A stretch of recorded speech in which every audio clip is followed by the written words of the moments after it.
So layer law number one is that you want to start each section of your paper with your headline. In other words, you want to start with your main, most general, and most comprehensive point. Start off with the big picture. Say, let the reader know this is the main point I'm going to try to be driving home in this section. So for example, if the main point of your paper is that a new drug that's coming out could save the lives of 35 million people over the course of 10 years, you want to start with that right at the beginning. Drug X could potentially save the lives of 35 million people over the next decade. Boom, start with that. The reason why you want to do that is that main point is going to provide context for everything else the reader is going to see, and then is going to allow the reader to appreciate what you are saying. So if you start talking about how another drug that's coming on the market that is treating, say, the same disease would only save 5 million people, the reader, by knowing that your drug that you're talking about could save 35 million people, will know that this other drug is less effective and your drug is more effective. But without that main point coming first, the reader wouldn't know what to do with this other drug saving 5 million people's lives. Main point comes first. In military terms, they talk about this as the bottom line up front. All right, the bottom line being kind of the main point, and you put it up front. So your main point comes first. Now this seems pretty obvious, I hope. So why am I bringing it up? The reason is that students tend to bury the lead or their headline, and they do this by putting it at the end of a section or a paragraph. So in other words, students tend to make their bottom line, they put that at the bottom of their section or the bottom of their paper. In other words, students have a tendency to do the opposite of what they should do. And I should point out, for all of these laws, these are pretty common tendencies you see across the board, and even people in academics, and particularly myself, we can fall prey to these tendencies. But the more you practice them, the more you keep them in line, the easier they are to implement, and the more natural they will come. And once they become natural, and once you can implement them more, the overall effectiveness of your paper writing and writing in general will improve. So I think we all realize you probably want to start with your headline. I'm sure we've been told this throughout our schooling, but people have a tendency to bury it at the very end. And part of that is because when people are writing, they're usually learning what it exactly is they want to say. And so they're figuring out what their main point is over the course of their writing. And it's at the very end of their paper or the very end of a section that they finally figure out, oh, this is exactly what I'm trying to say. So they come up with their bottom line, which is completely fine if you learn that way. That's natural. But what you want to do then is take your bottom line and then, in the military terms, move it up top. So you figure out your headline as you're writing. You get to it at the very end of when you're writing, completely fine and natural, but then just move that headline to the start. And we'll look at some examples here of what we might see in paper writing, but we can also think of real world examples where having your bottom line up top, starting with your headline, is really important. So a while back, my mom left me a message that said my dad was in the hospital. And so then I called my mom and I'm like, what's going on? And my mom starts kind of like going through the history of what went on with my dad. Like, he was having this issue, and then he wasn't feeling well, and then he thought he was feeling better, and then he was going to the hospital, and then they were doing this test and this test. And the story is going on for like 3 or 4 minutes. And keep in mind, at this point, I have no idea what's going on with my dad. So I'm like, Mom, how is Dad doing? And she's like, oh, he's fine now. He has a very treatable disease and he's going to be fine.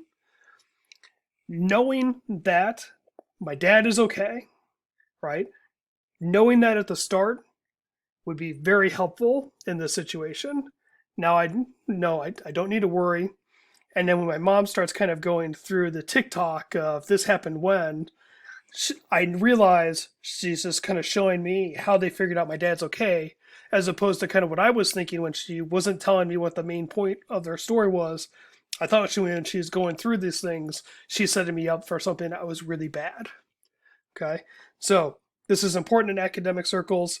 It's also important in real life. Start with your main point.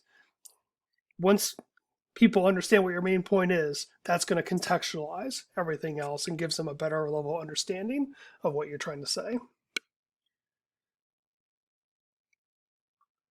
But let's look at some examples of cases where the lead is buried. So someone could start off and say chemical X was first used in food processing in 1993.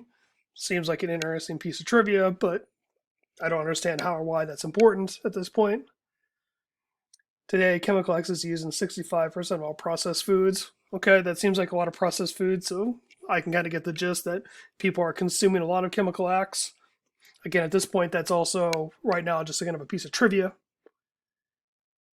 And then chemical X causes cancer in humans. Wow. Okay. That's the headline. This chemical is bad. That should go at the start, because then, the chemical X was first introduced in 1993 in food processing. That now has meaning and significance that it didn't when that was the point that this paragraph started with. So if I start with chemical X causes cancer in humans, then second point, it was introduced into the food system in 1993. Now I'm thinking, ooh, that's a bad thing. And now if I see chemical X is used in 65% of all processed foods, now I'm appreciating not only is it bad that it was introduced into the food system, it's used a lot. So we have a kind of like a crisis situation, right? There's something really bad going on. If I bury the lead, the readers can't appreciate the meaning of these facts and statistics until the very end, right? If you flip the order and put the last point first, you put your bottom line on top, you start with your headline, they can really appreciate these facts and be like, this is a significant issue. Here's an example that you might could be more germane to life beyond Gettysburg, but we can also see why it's important to start with your main point. So you could say, let's say if you're being compelled to write your annual report that you submit to your boss, you can start off and saying, oh, I've been working at Acme Corporation for 15 years. Okay, you've been there for a while. This year I worked on 4 different projects. Okay, 4 is a number. I don't know if that's a lot or a little, but it's a number. And then I was the person who generated the most money for this company this year. Out of these 3 statements, this one is by far, the last one is by far the most important. This basically tells your boss, you're awesome, you're a rock star, but you're telling your boss you're a rock star at the end. You're kind of assuming and structuring this section this way that your boss is actually going to read all the way to the end. And if this is like a 10 or 15 page report, they may not necessarily do that. Sometimes people don't read every word that you submit to them. And so in this case, it's in your own self-interest to start with, I'm a rock star, I'm awesome, I'm the person that's making this company most of its money. Boom, I'm awesome. Then you can say, I'm awesome, I've been here for 15 years, and this year I worked on 4 different projects. These 2 facts take on a very different level of significance, whether they are not contextualized at first in terms of being awesome, and then if they are contextualized, if the headline goes at the start. So make your main, most general, most significant point, make that first, and then everything else can follow from that. All right, In the next part of the lecture, we're going to look at Layer's Law number 2, which also relates to your headline.